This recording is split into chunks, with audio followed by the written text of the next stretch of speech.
Can dostlarım aytsam sözüm, Kutfatları gördü gözüm. Bir gayrat bolsa dostum, Avrayım şonça bolma. Oğlum barka oğla bilmez, Kıydın barka kora bilmez. Deyip sırat bete gülmez, Deyikligin pesçe bolmaz. Deyikligin pesçe bolmaz. Yaxşı taraf cömert bolsam, bir günden işin bitirsen, eden işini dile alsam, bakasay koydukça bolmaz. Yalan söylep bitirin işin, oğurluktan çöplen koşun, haramlıktan oranma kolun, soğulur tamança bolmaz. Soğulur tamança bolmaz. Oğlum barka oğla bilmez, Kıydın barka kora bilmez. Deyip taraf bete gülmez, Deyikligin pesçe bolmaz. Yaxşı taraf cömert bolsam, bir benden işin bitirsen, eden işin dile alsam, bakasay köpükçe bolmaz, bakasay köpükçe bolmaz.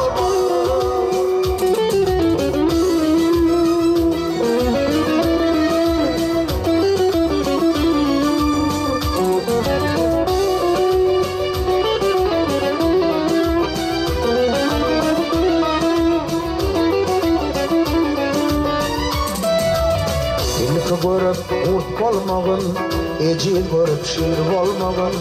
Sen bir adam it bolmagın, yürüşüm bir itşe bolmaz. Şadada derdilim mi durmaz, halkın aydam dostum bolmaz. Eğer sözüm yalan bolsa, öğütür şemalçı bolmaz. Öğütür şemalçı bolmaz. İlki görüp urt bolmagın, ecil görüp şiir bolmagın. Sen bir adam it bolmagın, yürüşüm bir itşe bolmaz. Şadada derdilim mi durmaz, halkın aydam dostum bolmaz. Eğer sözüm yalan bolsa, öğütür şemalçı bolmaz. Öğütür şemalçı bolmaz.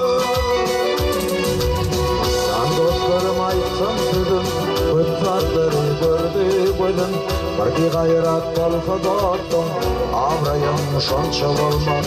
Oğlum barka oğla bilmez, Kıydın barka kora bilmez. Deyip sırat bete gülmez, Deyikligin pesçe bolmaz. Deyikligin pesçe bolmaz. Oğlum barka oğla bilmez, Kıydın barka kora bilmez. Deyip sırat bete gülmez, Deyikligin pesçe bolmaz. Yaxşı taraf cömert bolsam, bir günden işin bitirsen, eden işin dile alsam, bakasay köpükçe bolmaz, bakasay köpükçe bolmaz.